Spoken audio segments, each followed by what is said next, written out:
Hello friends, मी Ashwini kitchen art या माझ्या YouTube चॅनलवर तुम्हा सर्वांचं मनापासून स्वागत। कांदापातीची भाजीची रेसिपी आज तुमच्याबरोबर शेअर करणार आहे, तर व्हिडिओ शेवटपर्यंत बघा आणि आवडल्यास लाईक करा आणि शेअर करा। एक जोडी कांद्याची पात आहे, कांद्याचा कट, हिरवी आणि कोवळी अशी पात आहे ही शेतामधली। तर सर्वात आधी तिला स्वच्छ म्हणजे ती वरचं जे साल आहे ती अशा प्रकारे काढून घ्यायची या पद्धतीने आणि ते वरून कट करून घ्यायचे जे समोरचा भाग आहे तो। आणि शेवटी जी पात पिवळीशी वाटते किंवा ती खराब वाटतात खालून, तर ते असं काढून खोडून घ्यायचे आणि स्वच्छ अशी पात करून घ्यायची। बघू शकता कांद्याची पात स्वच्छ धुवून घेतलेली आहे, माती वगैरे असू शकते, तर या पद्धतीने स्वच्छ धुवून घ्यायची। साहित्य आणि प्रमाण स्क्रीनवर दिलेलं आहे त्याप्रमाणे घ्यायचं। अगदी कमी साहित्यात खायला खूप अशी चविष्ट ही भाजी होते।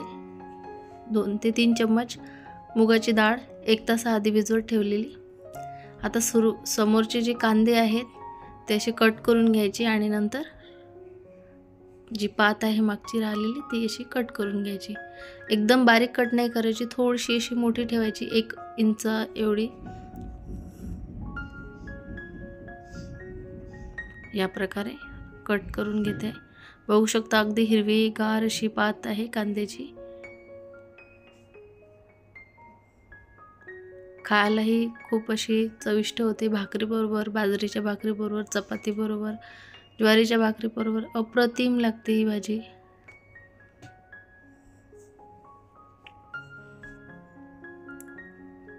अशा प्रकारे जी पात आहे ती कट करून घेतलेली आहे। आणि आता या समोरचे जे कांदे आहेत ते भरपूर असे कांदे आहेत, तर त्यामधले जे छोटे छोटे कवळेसे असे कांदे घेतले आहेत, 7 ते 8 असे कांदे घेतलेले आहेत।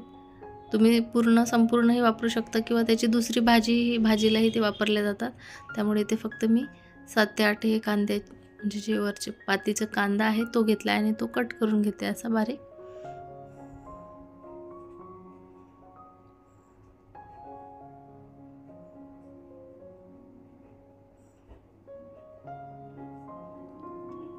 चार ते 5 हिरव्या मिरच्या घेतलेल्या आहेत, 5 हिरव्या मिरच्या घेतलेल्या आहेत, ते कापून अशा कट करून घेते। तिखटाचं प्रमाण तुम्ही म्हणजे जे मिरच्यांचं जर जास्त तिखट असेल तर 3 घ्या किंवा तुम्हाला जशा तिखट कमी अधिक करू शकता। लसूण थोडा जास्त घेतलेला आहे, 10 ते 12 लसूण पाकळ्या आहेत आणि त्यामध्येच अर्धा चम्मच जिरं टाकलेलं आहे, ते असं बारीक ठेचून घ्यायचं। याने भाजीची चव दुप्पट होते।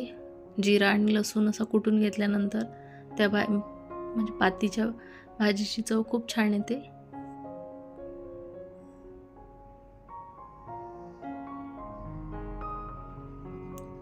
कुटून झालेला आहे, कढई तापायला ठेवलेली आहे। तव्यावरही करू शकता, कढईमध्ये करू शकता, करा।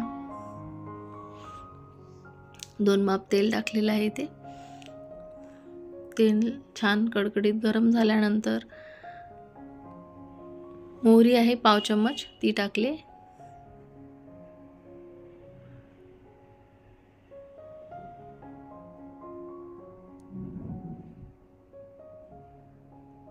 मोहरी छान तडतडली की त्यानंतर ठेचलेला लसूण आणि जिरं आहे ते टाकणार आहे, ते टाकून देते आहे। झटपट भाजी होणारी आहे, टिफिनसाठी ही खूप छान अशी भाजी होते। अगदी 7 ते 8 मिनिटात ही भाजी तयार होते। आणि कढीपत्त्याची पाने टाकले, 7 ते 8 मिरच्या कापलेल्या, मिरच्यांचे तुकडे आहेत ते टाकलेत। थोडेसे अर्धा 1 मिनिट होऊ द्यायचे।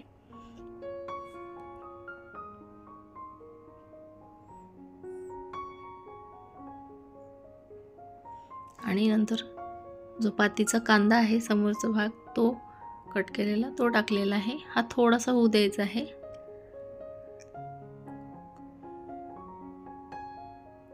आणि त्यानंतर 3 चम्मच भिजवलेली मुगाची डाळ आहे, 1 तास आधी भिजवून घेतलेली आहे, ती टाकली.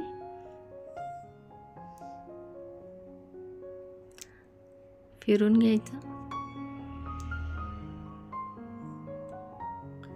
फिरून घेतलेलं आहे आणि हे झाकण ठेवून 1 ते 2 मिनिट ही डाळ थोडीशी होऊ द्यायची, कारण जी पात आहे ती लगेच होते.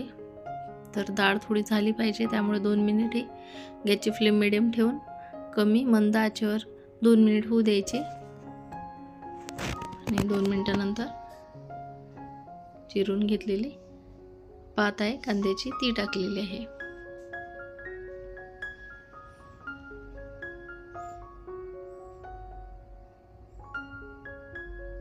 मिक्स करून घ्यायचं.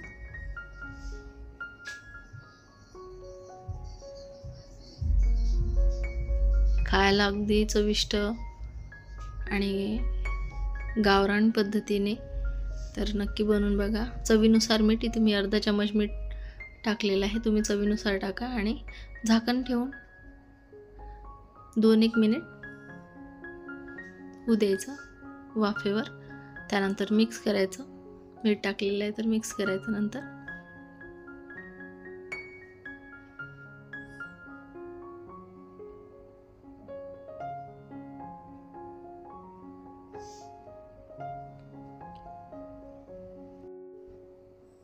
फिरून घेते.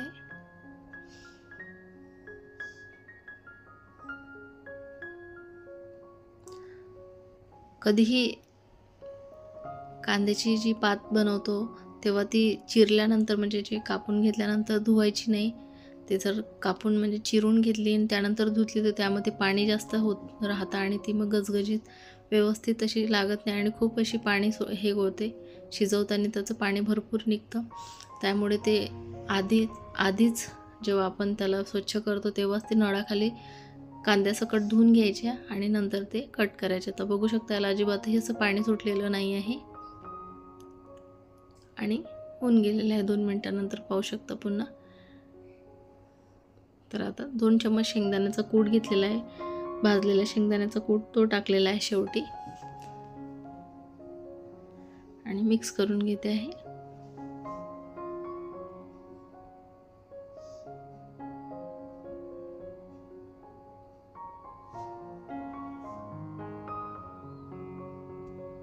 अशाच नवनवीन रेसिपी बघण्यासाठी माझ्या यूट्यूब चॅनलला सबस्क्राईब करा. व्हिडिओ आवडले असतील तर लाईक करा आणि कमेंटद्वारे आवर्जून कळवा की तुम्हाला कुठल्या रेसिपी बघायला आवडते आणि आजची हे कांद्याची पातीची रेसिपी आवडली का तर. आणि 2 मिनिटानंतर झाकण ठेवल्यानंतर आणखीन 1-2 मिनिट होऊ द्यायचं शेंगदाण्याचा कूट टाकल्यानंतर आणि भाजी तयार आहे. टिफिनसाठी अगदी घाई गडबडीमध्ये. आणि कांद्याची पात आता आहे छान मार्केटमध्ये, भरपूर प्रमाणात अशी कांद्याची पात आलेली आहे. तर नक्की करून बघा. बघू शकता अगदी चमचमीत दिसते आहे, खायला खूप अशी छान झालेली आहे. बनवून बघा आणि तुम्हाला ही आजची रेसिपी आवडली असेल कांद्याच्या पातीची तर व्हिडिओला लाईक करा. आणि नवीन दादाताई ज्यांनी आतापर्यंत माझ्या चॅनलला सबस्क्राईब केलं नसेल त्यांनी प्लीज सबस्क्राईब करा आणि शेजारील बेलचं आयकॉन बटन प्रेस करा, म्हणजे माझ्या नवनवीन येणाऱ्या रेसिपीज तुम्हाला बघायला मिळतील. तर छान झालेली आहे भाजी. भाकरीबरोबर, चपातीबरोबर, बाजरीच्या भाकरीबरोबर अप्रतिम लागते. नक्की बनवून बघा. आणि तुम्ही जर बनवली असेल तर अर्थातच तुमचे सुंदरसे असे अभिप्राय मला कमेंटद्वारे आवर्जून कळवा. अशी टेम्पटिंग दिसते आहे भाजी. तर आजची कांद्याच्या पातीची भाजी रेसिपीचा व्हिडिओ आवडला असेल तर माझ्या व्हिडिओला लाईक करा, सबस्क्राईब करा आणि शेजारी बेल आयकॉन बटन प्रेस करा. धन्यवाद.